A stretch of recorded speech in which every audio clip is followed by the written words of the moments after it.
चला मुलांनो, आज आपण सुरू करूयात lesson number 7, nutrition and diet.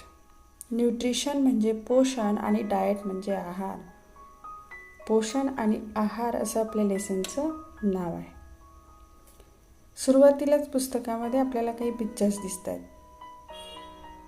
काय म्हटलंय पहा, which are the various groups of food stuffs. अन्न पदार्थाचे कोणते वेगवेगळे गट आपल्याला या ठिकाणी दिसून येतात. Vegetables, cereals and pulses, fruits, milk, fish and eggs. These are the various groups of foodstuffs. Name the ones you see in the picture. चित्रातील अन्नपदार्थाची नावे सांगा जी आपण आता सांगितली. Which main constituents of food do we get from them?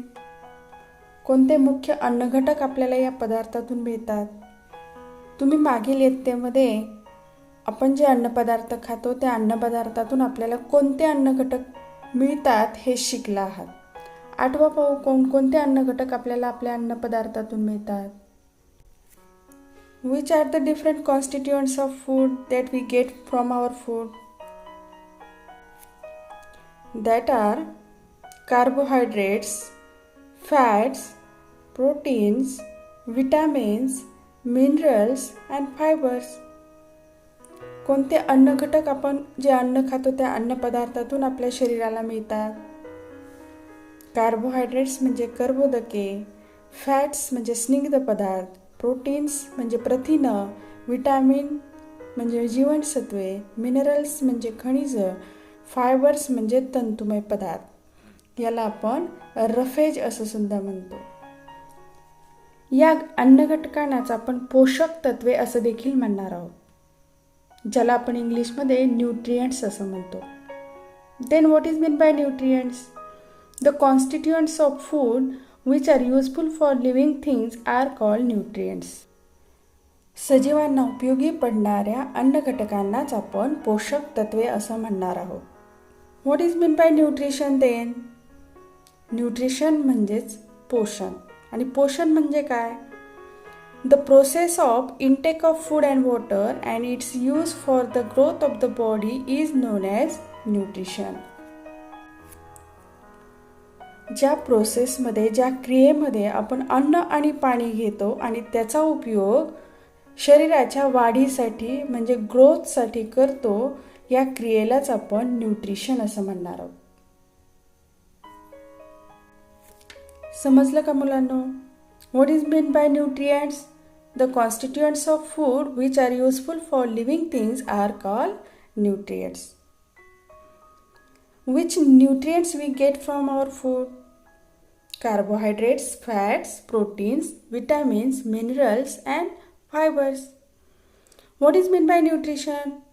The process of intake of food and water and its use for the growth of the body is known as nutrition. सजीव अन्न व पाणी घेऊन त्याचा विविध कामासाठी उपयोग करतात. आपण जे अन्न खातो त्या अन्नातून आपल्याला विविध प्रकारची पोषक तत्वे म्हणजे न्यूट्रिएंट्स मिळतात. मग या न्यूट्रिएंट्सचा आपल्या बॉडीला काय उपयोग आहे? What are the uses of nutrients? First use is nutrients are useful for obtaining energy.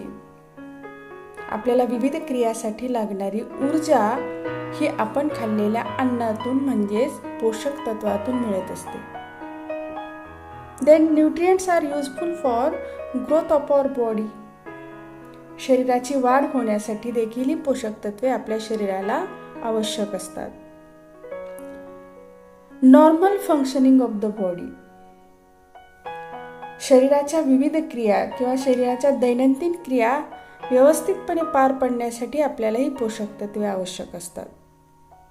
And fourth use is to fight diseases. रोगाबरोबर लढण्यासाठी किंवा आजाराचा प्रतिकार करण्यासाठी ही पोषक तत्वे शरीराला आवश्यक असतात, ज्याला आपण रोगप्रतिकारक शक्ती म्हणतो. ही रोगप्रतिकारक शक्ती सुद्धा आपल्याला या पोषक तत्वातून मिळत असते. Then tell me, what are the uses of nutrients? Nutrients are useful for obtaining energy, growth of body, normal functioning of the body and to fight diseases. Nutrients are present in different food materials in different proportion.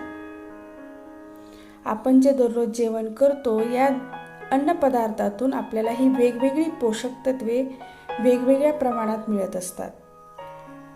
Food provides energy in the form of heat which is measured in kilocalorie.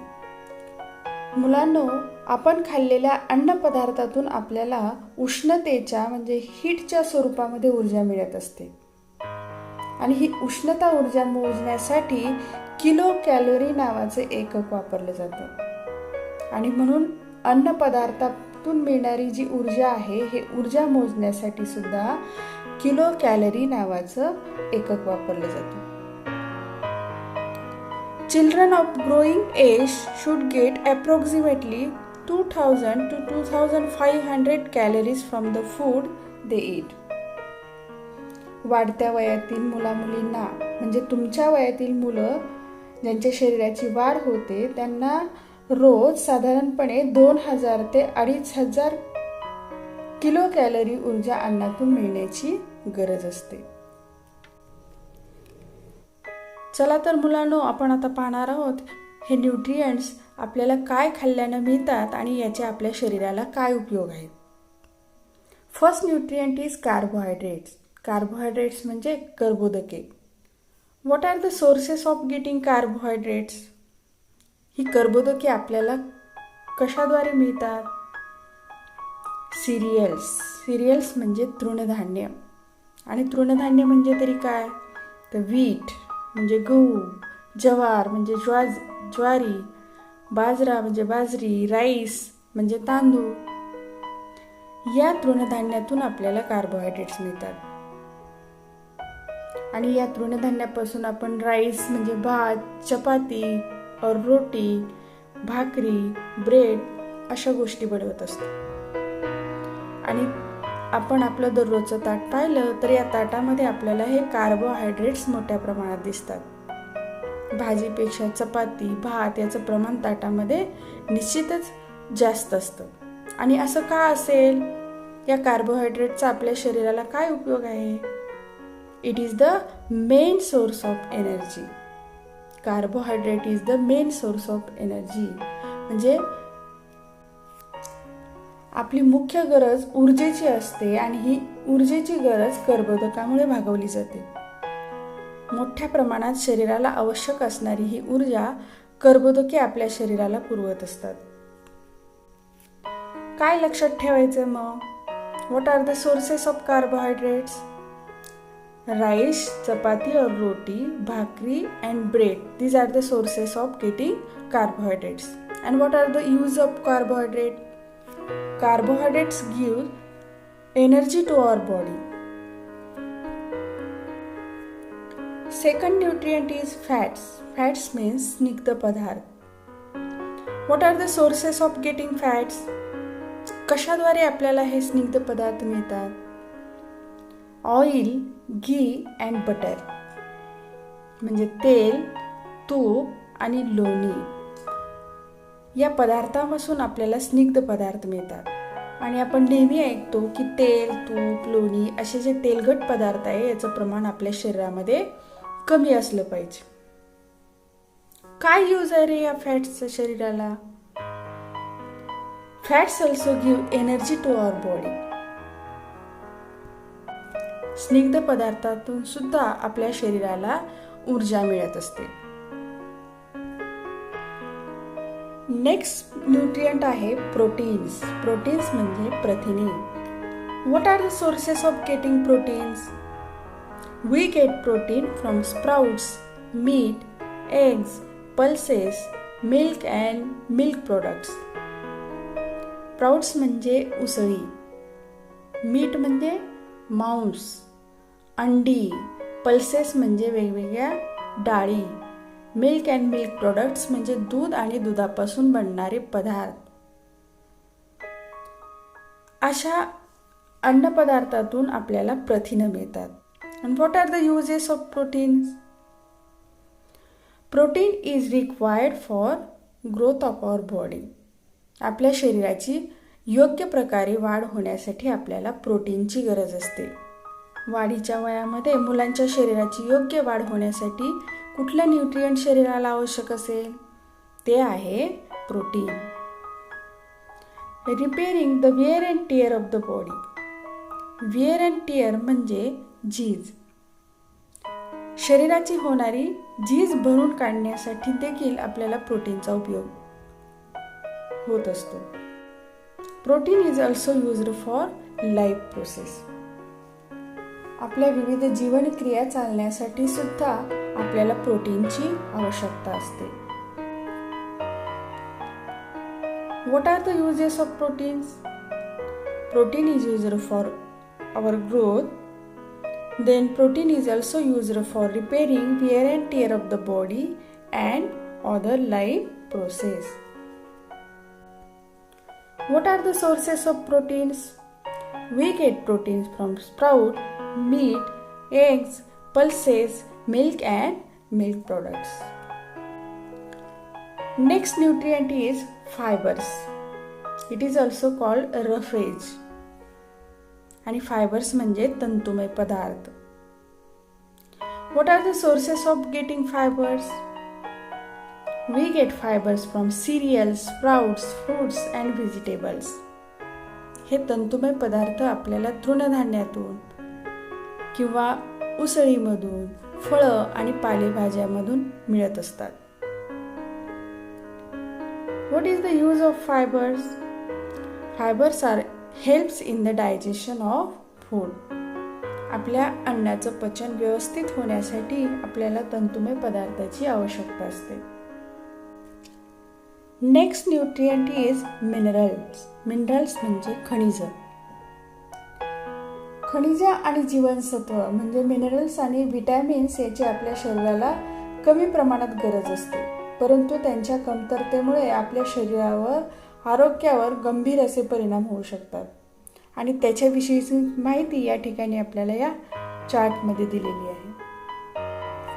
पाहूया आपण कोणकोणते minerals आपल्या शरीराला आवश्यक आहेत, ते कशापासून मिळतात आणि ते मिळाले नाही तर त्याचे काय परिणाम आपल्या शरीरावरती होऊ शकतात. आयर्न, कॅल्शियम आणि फॉस्फरस, आयोडीन, सोडियम आणि पोटॅशियम ही काही मिनरल्स आहेत जे आपल्या शरीराला अतिशय आवश्यक असतात. आयर्न हे जे मिनरल आहे याचे सोर्सेस आहेत मीट, स्पिनॅच, ॲपल्स आणि रेझिन्स. म्हणजे मांस, पालक, सफरचंद आणि मनुके असे पदार्थ खाल्ल्याने आपल्याला त्याच्यातून आयर्न म्हणजे लोह हे खनिज मिळतं. आणि जर हे आयर्न आपल्या शरीराला योग्य प्रमाणात मिळालं नाही तर काय होऊ शकतं? ॲनिमिया. ॲनिमिया नावाचा डेफिशियन्सी डिसीज या आयर्नच्या कमतरतेमुळे आपल्याला होतो. आता इथं डेफिशियन्सी डिसीज असं म्हटलेलं आहे, ज्याला आपण अभावजन्य विकार असं म्हणतो. एखादं मिनरल किंवा विटॅमिन याच्या कमतरतेमुळं आपल्या शरीराला काही डिसीजेस होतात आणि या डिसीजेसलाच आपण डेफिशियन्सी डिसीजेस असं म्हणणार आहोत. आणि मग ॲनिमिया नावाचा जो डिसीज आहे याचं कारण काय आहे तर आयर्नची डेफिशियन्सी म्हणजे लोहाची कमतरता किंवा अभाव. Second mineral is calcium and phosphorus. Calcium आणि फॉस्फरस हे जे मिनरल आहे हे आपल्याला काय खाल्ल्यानं मिळू शकतं? मिल्क अँड मिल्क प्रोडक्ट्स म्हणजे दूध आणि दुधापासून बनणारे विविध पदार्थ. ग्रीन लिफी व्हेजिटेबल्स म्हणजे हिरव्या पालेभाज्या अँड मीठ म्हणजे मांस. जर कॅल्शियम आणि फॉस्फरस या मिनरलची डेफिशियन्सी झाली किंवा शरीराला ते योग्य प्रमाणात मिळू शकलं नाही तर कुठला डिसीज होऊ शकतो? Bad teeth, brittle and weak bones. Bad teeth means दात खराब होणे. ब्रिटल अँड वीक बोन्स म्हणजे हाडे ठिसूळ व कमकुवत होणे. Next mineral is iodine. What are the sources of getting iodine? कशामधून आपल्याला हे आयोडीन नावाचं मिनरल मिळतं? रेझिन्स म्हणजे मनुके, beans, fish and seafood. मासे आणि समुद्रातून मिळणारे इतर अन्नपदार्थ याच्यामधून आपल्याला आयोडीन मिळतं.